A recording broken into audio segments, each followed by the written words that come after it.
오늘 본문 16절 말씀 먼저 읽도록 하겠습니다. 16절에 보니 이렇게 말해요. 그가 들었으므로 뭐가 흔들렸대요? 창자가 흔들렸대요. 창자가 그 목소리로 말미암아 내 입술이 떨렸대요. 너무나 두렵고 너무나 무서운 일이 생겨버린 거죠. 어떤 일인지는 잘 모르겠지만 그의 창자가 막 흔들릴 만큼, 그리고 그의 입술이 떨릴 만큼, 그래서 어떤 표현도 할 수 없을 만큼 힘들었단 말이죠. 무리가 우리를 치러 올라오는 환난 날을 내가 기다림으로 썩이는 것이 내 뼈속에 알찬 것만 들어있어도 살기 힘든 세상인데 그 속에 썩이는 것이 들어와 버리는 일이 생겨버렸다는 거예요. 내 몸은 내 초소에서 떨리는도다. 내가 사는 내 집이 가장 편안하고 가장 안전한 곳인데도 아무리 편안하고 안전한 곳에 앉아 있어도 막 떨리는 인생을 그가 경험하고 있었다라고 하는 거예요. 그 고통스러운 삶의 상황이 제가 보기에는 우리들의 삶이 아닌가 싶은 거예요. 우리들의 삶이 아닌가. 우리도 갑자기 다가온 어떤 일 때문에 창자가 떨리는 것 같이 떨리고, 갑자기 다가온 어떤 사건 때문에 우리들의 입술이 떨리고, 갑자기 발생한 어떤 일 때문에 마치 내 뼈가 썩어가는 것 같은 고통을 느끼는 일들이 혹시 우리들에겐 없냐는 거예요. 바로 그게 우리들의 인생이 아닌가. 근데 제가 오늘 이 본문에 주목한 이유는, 그런데 그가 17절부터 다른 고백을 하기 시작한다라고 하는 거예요. 뭐라고 고백합니까? 17절 읽습니다. 시작. 비록 무화과 나무가 무성하지 못하며 포도나무에 열매가 없으며 감람나무에 소출이 없으며 밭에 먹을 것이 없으며 우리의 양이 없으며 외양간에 소가 없을지라도, 이렇게 말해요. 그러면 감사가 나와요? 불평이 나와요? 이러면 우리 업계에서 말이죠, 감사가 나와요? 불평이 나와요? 불평이 나오죠. 그런데 18절에 보니까 그가 이렇게 고백합니다. 나는 여호와로 말미암아 즐거워하며 나의 구원의 하나님으로 말미암아 기뻐한다, 이렇게 말해요. 흐름이 자연스럽지 않단 말이죠.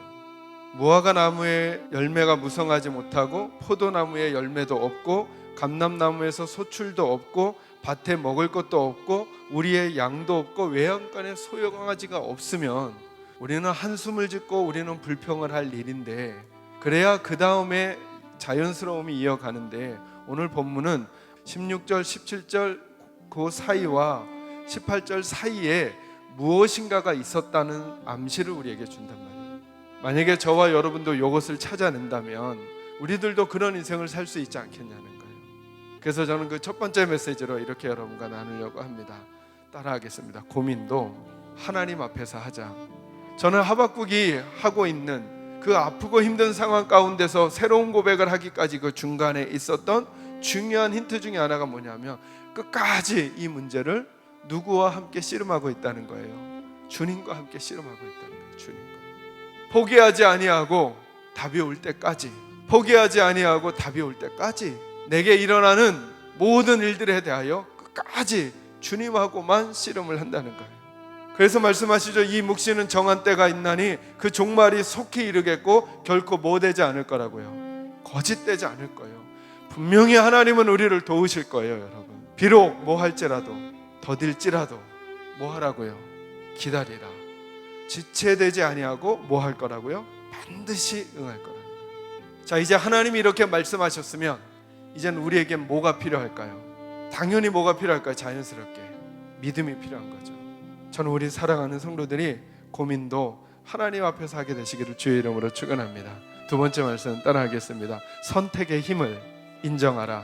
이게 무슨 말이냐면, 제게는 또 하박국의 지금 모습이 그저 이제 하나님의 음성을 듣고 17절 18절의 변화가 선택처럼 보인다는 거예요. 선택처럼. 감사의 조건이 전혀 없었던 하박국이 비록 무화과 나무가 무성하지 못하며 포도나무에 열매가 없으며 감람나무에 소출이 없고 밭에 먹을 것이 없고 우리의 양도 없고 외양간에 소가 없을지라도 나는 여호와로 인하여 뭐 하겠다고요? 즐거워하겠다고요. 내 마음속에 감사를 회복하겠다고요. 저도 여러분도 이 믿음이 생기길 바라요.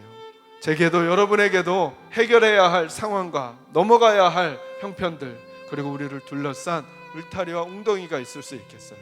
거기서 감사를 선택하시죠. 그래, 이게 내 인생의 마지막이 아니고 이 상황이 우리 상황의 마지막 끝이 아니야. 그러려면 믿음을 사용하셔야 해요. 믿음으로 하나님 앞에 감사를 선택하셔서 하박국이 경험했던 그 인생의 경험이 저와 여러분의 경험이 꼭 되시기를 우리 주님 예수님의 이름으로 기도합니다.